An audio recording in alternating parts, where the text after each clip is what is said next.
हल्दी इंडिया और पाकिस्तान के खानों का लाजमी हिस्सा है। इसको जायके के साथ साथ खुशनुमा रंग के लिए भी इस्तेमाल किया जाता है।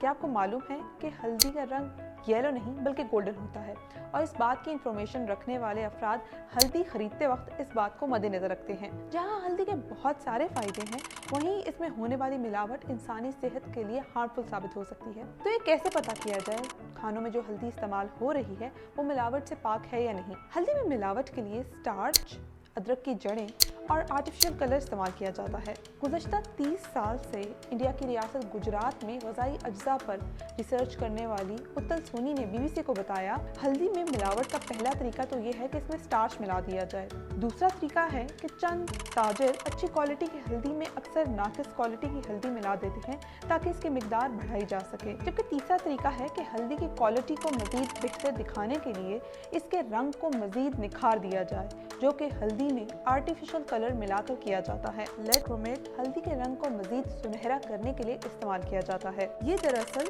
दो केमिकल्स लेड और क्रोमेट से मिलकर तैयार होता है, जिसे हल्दी की रंगत में इजाफे के लिए इस्तेमाल किया जाता है। लेड पॉइजनिंग बच्चों के दिमाग पर ऐसा असर करती है जिससे उनके सोचने समझने की सलाहियत मुतासर होती है। अमेरिकन कंपनी प्योर अर्थ की 2018 की तहकीक के मुताबिक लेड का मुसलसल इस्तेमाल इंसानी दिमाग के लिए इंतहाई नुकसानदेह हो सकता है। इससे नर्वस सिस्टम, गुर्दे, दिमाग, जिगर और खून की बीमारियां भी हो सकती हैं। कुछ वक्त इसका इस्तेमाल भी इंसान को सरदर्द, याददाश्त की कमजोरी, कब्ज, कमजोरी और पेट के दर्द में मुब्तला कर सकता है। एक बार लेड अगर जिस्म में सेट हो जाए तो फिर ये दिल, दांतों, हड्डियों, जिगर, गुर्दों तक पहुंच सकता है। हमल के दौरान जिस्म में मौजूद लेड खून में जज्ब होना शुरू हो जाता है, जिससे बच्चे की सेहत पर बुरा असर पड़ता है। इसलिए अच्छी कंपनियों की हल्दी ही का इस्तेमाल करें।